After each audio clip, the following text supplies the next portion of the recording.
Hi everyone, welcome back to my channel and welcome to a mini vlog. So এই mini ভ্লগটা হচ্ছে Holi mini vlog.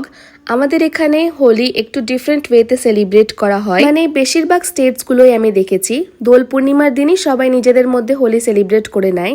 But ঝাড়খণ্ডে যেখানে আমি থাকি আর কি, সেখানে দোল পূর্ণিমার দিন ঠাকুরকে রং লাগানো হয় আর তার পরের দিন আমরা নিজেদের মধ্যে রং খেলি। তো দোল পূর্ণিমার দিন যথারীতি সকালবেলা স্নান করে আমি আর সুরজিৎ রেডি হয়ে বেরিয়ে পড়লাম ঠাকুরকে রং দেওয়ার জন্য। তো ঠাকুরকে রং দিয়ে পুজো করে আমরা বাড়ি ফিরে চলে এলাম।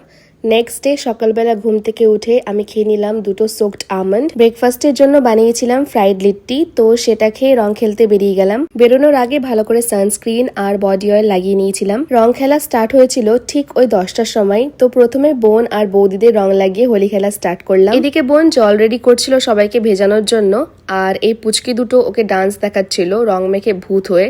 খুবই কিউট লাগছিল দুজনকে দেখতে। তো এরপর সুরজিৎ চলে এলো রং খেলতে, আর তারপর স্টার্ট হলো সবাইকে ভেজানোর পালা। একে একে সবাইকে রং জলে ভেজানোর পর আমাদের সকালকার হোলি খেলা শেষ হলো। স্নান সেরে লাঞ্চ করে দুপুরে একটু ঘুমিয়ে নিয়েছিলাম। এরপর বিকেলে ঘুম থেকে উঠে আমি স্টার্ট করে দিয়েছিলাম দই বড়ার প্রিপারেশন, আর এই দই বড়াটা খেতে জাস্ট অসাধারণ হয়েছিল। এরপর সন্ধ্যাবেলায় স্টার্ট হলো আমাদের আবির খেলা। যে যাকে যতটা পেরেছে আবির লাগিয়ে ভূত করেছে। তো এবছরের হোলি তো আমার ভীষণই ভালো কাটলো। তোমাদের কেমন কেটেছে আমাকে কমেন্টে জানিও।